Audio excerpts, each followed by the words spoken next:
So yesterday we were talking about that happiness and distress, they are both coming from sense perception. And if the mind wants something, and if you get it, then you become happy. And if the mind doesn't want something, and then if he still gets it, then he becomes unhappy. So the happiness and distress is depending on mind's attachment. So today we are going to talk about a different verse. Again, from the same chapter, second chapter of Bhagavad Gita, verse number 7, which is the turning point of Bhagavad Gita. And there are many things or many points that we can cover from that verse. But today we are going to only cover one single point from that verse. And that point is how mind's attachment makes us a miser. So the verse is on your screen now. It is 2.7. It is again another very famous verse. Please recite after me. कार्पण्य दोषो पहत स्वभावः कार्पण्यदोषोपहतः स्वभावः पृच्छामि त्वां धर्म सम्मूढचेता पृच्छामि त्वां धर्मसम्मूढचेता यश्रेयस्यान्निश्चितं ब्रूहि तन्मे यश्चेयस्यान्निश्चितं ब्रूहि तन्मे शिष्यस्तेऽहं शाधि मां त्वां प्रपन्नम् शिष्यस्तेऽहं शाधि मां त्वां प्रपन्नम् कार्पण्य दोषोपहतः स्वभावः कार्पण्यदोषोपहतः स्वभावः पृच्छामि त्वां धर्म सम्मूढचेता पृच्छामि त्वां धर्मसम्मूढचेता यश्रेयस्यान्निश्चितं ब्रूहि तन्मे यश्श्रेयस्यानिश्चितं ब्रूहि तन्मे शिष्यस्तेऽहं शाधि मां त्वां प्रपन्नम् शिष्यस्तेऽहं शाधि मां त्वां प्रपन्नम्. So who wants to read the translation?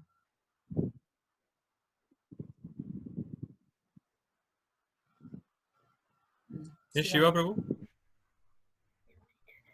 You can read it. Shiva Now Prabhu. I am, yeah. Can you hear me, Prabhu? Yes. Okay. Now I am confused about my duty and have lost all composure because of miserly weakness. In this situation, in this condition, I am asking you to tell me for certain what is best for me. Now I am your disciple and a soul surrendered unto you. Please instruct me. So here in 2.7 verse, Arjuna is talking to Krishna.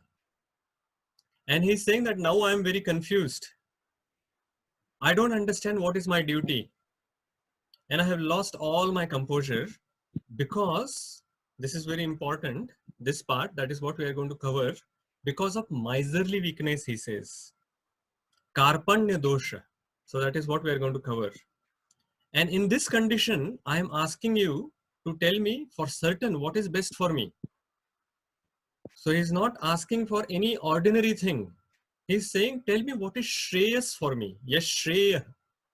Syan Nishitam Bruhitanme Shishyasteham Shadi Mam Tvam Prapannan. Now I am your disciple and a soul surrender unto me. Please, he's saying, please tell me what is best for me. So when we have difficulties, at that time, when we are confused, at that time, it is best that we actually surrender unto the Supreme Personality of Godhead. And surrendering to the Supreme Personality of Godhead can happen by surrendering to his pure devotees. So that means surrendering to a spiritual master. So I want to share this picture, which was recently posted on JSD, drawn by Sharadi. Can you see this? So this earth, and her explanation is that the earth is in trouble. And this big coronavirus is attacking the earth. And this wonderful little Krishna on top is coming to save us all from coronavirus. So even a small child can understand that when there is a difficulty, whom we should surrender. Krishna consciousness. Yes, some small child in Krishna consciousness. So just like Arjuna surrendered to the Supreme Lord when he was confused and he was in difficulty, similarly, Sharadi is also surrendering to the Supreme Lord and saying that please save me from coronavirus. And whenever we have difficulties like this, at that point in time, we should always remember Krishna. So the difference between a Sura and Asura is this. Asuras, when even though Krishna is in front of them, they don't even recognize Krishna and they don't even respect him as the Supreme Lord. Whereas the devotees or the Suras, even if Krishna is not in front of them, they will still keep remembering the Lord. So, and that is the difference between a Kripana and Brahmana. So this word Karpanya, the beginning of the verse, this word is there, Karpanya dosha. So this word Karpanya comes from the word Kripana. And Kripana means a miser. So what is a miser? So miser is a person who has lot of wealth. In general, when we talk about a miser, we talk about a person who has lot of wealth, but he doesn't know how to utilize it. And though his wealth is there, he will just keep it without using it properly. So there is a story on that. So it is from the Aesop's fables. So there was a miser who had lot of money, gold coins. So what he did, he buried all of his gold into his garden. And his pastime was that every night he will go, he will dig that earth, and then take out that gold what he had, and then he will count the coins, and then he will look at that and he will become happy, and then again he will bury that. So there was a thief who was watching this Kripana for many days, that at night this person is going in some one particular corner and trying to dig something. And the thief was quite intelligent. He understood that if a miser is going at this place, there must be some wealth there, some gold must be there. So at one night, before this Kripana can come there, he dig that place, and he saw that there were a lot of gold coins there, and he took those gold coins away. And he just kept the earth like that he will not understand. Then that night again this Kripana comes, the miser comes, and he starts digging. And he's digging and digging and digging, but he's not able to find gold. And then he realizes, oh God, that my gold has been stolen. Somebody has taken away all the wealth that I had. And he starts crying very loudly, oh God, who has taken my gold? Who has taken my wealth? And there was a person who was passing by. And he says that, hey, what happened? Why are you crying? He says that, oh, my gold somebody has taken away. He said, where did you keep your gold? He said, oh, I kept this gold here, in this hole. He says, in this hole you kept your gold? Why did you not keep it in the house so that whenever you required, you could have utilized that gold and spent it? He said, spending the gold? Are you gone mad? I can't even think about spending the gold. I was just looking at that gold and it was just kept here. So hearing that, this person thinks, so you are not spending the gold. So then he takes like a big stone which was lying around. He says that here, and he throws that stone into that hole. And he says that this stone will serve the same purpose as the gold which was kept in the hole. So why don't you just look at this stone every day by digging that hole? So cover that stone, he says, it is worth just as much to you as the treasure you lost. So a possession that you have is worth no more than the use we make of it. If you keep the gold in a hole, just like a stone is kept, then the gold is worth the stone. So similarly, a person, actually this miser, this analogy can be used in multiple ways. But in this particular area, in this verse, Krishna is referring, or Arjuna is referring to the Karpanya dosha in the perspective that we have this very high intelligence. And using this high intelligence, we have to understand that we are not this body, but we are the spirit soul.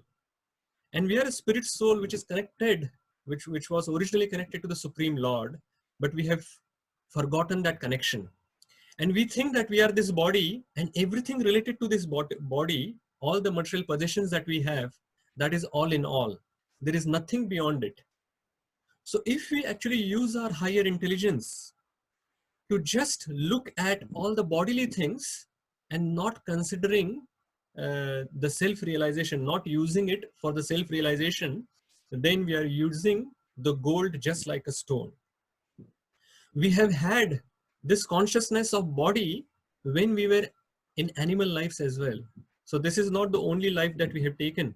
We have taken many millions of lifetimes, and we have been in various different kind of bodies that we have traveled.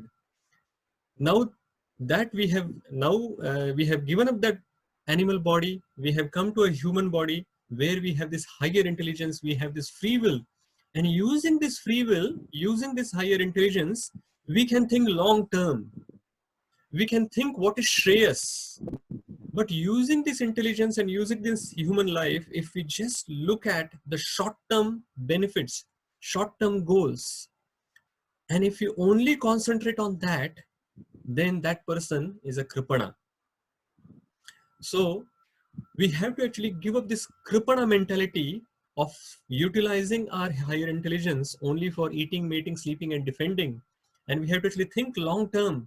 We have to understand that beyond this body, there is a spirit soul. And how we can connect this spirit soul to the supreme soul. And that is the best use of the higher intelligence that we have received. And if we don't utilize it, then what is the difference between the human body and animal body? We are just wasting the human life and the higher intelligence that we have received. And we'll talk a little bit more on this verse in tomorrow or in one or two next sessions, and we will cover many other points. But the main difference between a Kripana and a Brahmana is that Kripana only thinks of at the bodily level, whereas a Brahmana thinks about the ultimate benefit. He's thinking about Brahman. Brahman means absolute truth. So Brahma jana iti Brahmana. So a Brahmana is a person who knows the ultimate absolute truth, whereas a miser is only looking at the short-term thing, a bodily level, at that level. We were not talking about the caste Brahmana. Yeah. Anang Manjari is reminding me that we are not talking about the caste Brahmana. We are talking about the person who has understood the Brahman, who has understood the absolute truth. But we will talk about all these points little later, like in the next sessions. So based on what we discussed today, do you have any questions?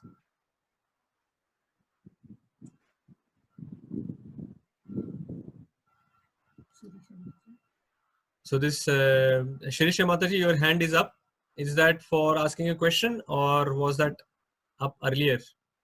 Earlier, Prabhuji. Okay, so I'll lower your hand. Shiva Prabhu, do you have a question?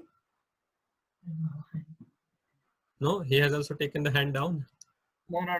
Yes, Prabhuji, I have a question. I Yes, just please ask. remove the hand. So there are two words which are miserly as well as no, miserly as well as weakness.